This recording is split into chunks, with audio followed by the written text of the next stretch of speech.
In this lesson, we will finalize our shot. So at this stage, we just want to look for anything we might add or change. I'd say for the most part, everything is looking really nice. If anything, we can add some movement to the ship's gun. So it's almost as if the pilot is getting ready to undock and is preparing for his flight by having the gun, let's say, rotate up. So that's its flight position. We could also add some movement to the thrusters on our turbines. But even before that, I'd like to add some subtle changes to our camera so it doesn't seem so stuck in place. Let's go back to our layout. We'll grab our camera, and remember, we want this to be very subtle. If we move it too much, it's going to be distracting.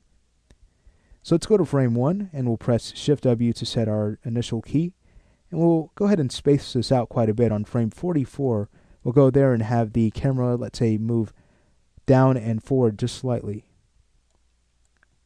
I've also moved it a little bit over to our left. Great. And now on about frame, let's say 93 or so, we'll just go ahead and have it move up and back a little bit more. And then we could add a little bit of movement on, let's say, about 132, very slightly, where we just go ahead and have it kind of shift down and forward just a little bit more. And now we can check our graph editor. You can see that we're getting a shift here happens in just a few frames, so we want to smooth that out. So what you could always do is remove the keys just before 132. So let's go to the position, go to our translate channels, and we'll again delete these keys before 132. So that will smooth that out some more. Great. Okay, so next, let's go ahead and finish up by animating the gun and our turbine blades.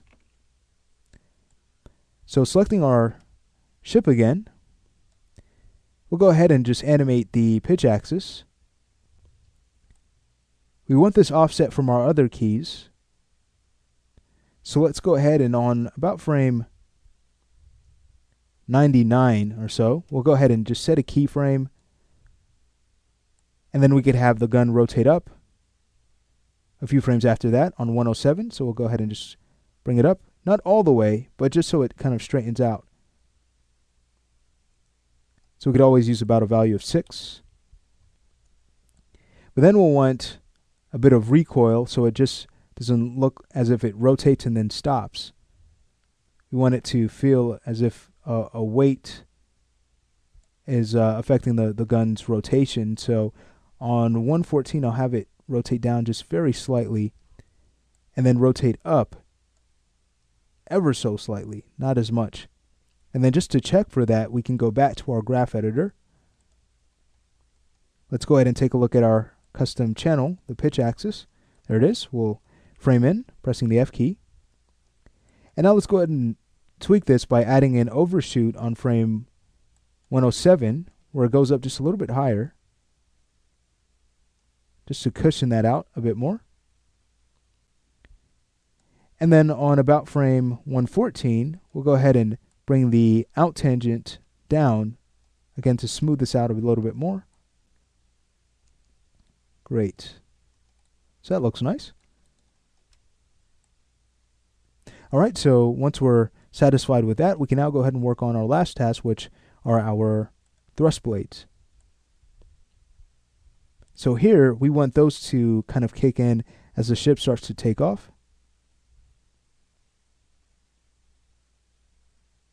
So let's say as we move into our anticipation, on about frame 141, we'll go ahead and set an initial key. And then just a few frames after, as it starts to move forward, we'll open those up all the way. Now we could add some recoil on 156, where we just bring them in just a little bit more here. but not all the way, just very slightly in. All right, great. So here is what we end up with. What I'd like to do is turn off joints in the shot camera. We can also turn off IKs, everything that would be a distraction, so we could just focus on the shot. So we could also turn off curves, and if you like to hide your interest, feel free to turn off pivots.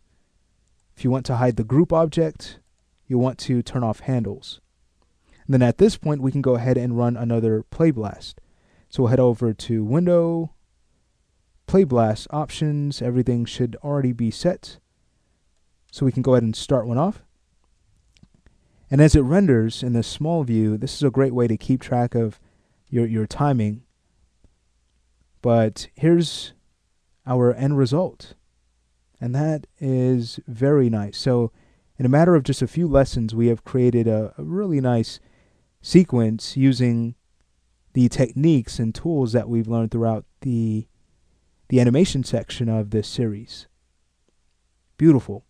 Well, at this point, we're ready to move into dynamics. That's going to be another fun topic. Again, you'll learn how to do things like add a particle emitter to your hose to have gas emit from your mesh. So this is going to be, again, some cool stuff that you're about to learn with Kyle. So I'd like to thank you again for sticking around and watching both rigging and animation.